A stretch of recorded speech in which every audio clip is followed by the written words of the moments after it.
Hello বন্ধুরা, what the things থেকে আপনাদেরকে স্বাগতম। আজকে আমরা নিয়ে এসেছি X3 লাইটের একটি রিভিউ। যদি ডিজাইন নিয়ে বলতে চাই তাহলে আমাদের পুরনো X3 2U অথবা X3 এর সাথে খুব একটা বেশি পার্থক্য নেই। কেস বা বক্সে আসলে কোনো রকম বাহ্যিক পরিবর্তনও নেই। আগের মতোই প্রিমিয়াম লুকস অ্যান্ড ফিল রয়েছে এতে। এর সাথে অ্যাড হয়েছে নতুন একটি কালার, আইভরি কালার।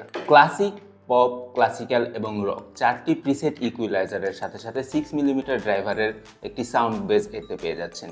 6mm শুনতে কম মনে হলেও আসলে এটিতে আমরা খুবই ভালো সাউন্ড পাচ্ছিলাম। এর সাউন্ড কোয়ালিটি নিয়ে আসলে বলার কিছু নেই এবং এর সাথে পেয়ে যাচ্ছেন অ্যাপ সাপোর্ট, যেটি এর পুরোনো মডেলগুলোতে ছিল না। হাই, মিড ও লো ফ্রিকোয়েন্সির সাউন্ডগুলোতে আমরা খুবই ক্লিয়ার সাউন্ড পাচ্ছিলাম, এতে বেজের কোনো হাই থাম ছিল না। 3000 টাকার নিচের এই একটি ইয়ারফোনে এই সাউন্ডটি ছিল খুবই পারফেক্ট। সো সাউন্ড কোয়ালিটি নিয়ে আসলে বলার কোনো জায়গায় নেই। এতে পেয়ে যাচ্ছেন সিঙ্গেল মাইক ইএনসি, এর মানে হচ্ছে ভয়েস কলের সময় এটি শুধুমাত্র আপনার ভয়েসটি ক্যাপচার। এতে পেয়ে যাচ্ছেন বেশ বড়সড় একটি ব্যাটারি, যেটিতে 6 ঘন্টা ব্যাকআপ থাকবে এবং কেস থেকে আপনি আরো 3 বার চার্জ করতে পারবেন, যার মানে এটি দিয়ে আপনি অলমোস্ট 24 ঘন্টা চার্জ চালাতে পারবেন। এতে রয়েছে লো ল্যাটেন্সি গেমিং মোড, যেটি আপনার গেমিং এক্সপিরিয়েন্সকে আরো স্মুথ করে দেবে, যেটির ল্যাটেন্সিটি থাকবে খুবই মিনিমাম, অলমোস্ট 60 মিলিসেকেন্ড, যেটি আপনার গেমিং এক্সপিরিয়েন্সকে করে তুলবে আরো আকর্ষণীয়। এটিতে রয়েছে IP55 সাপোর্ট, যার মানে এটি ওয়াটারপ্রুফ থাকবে।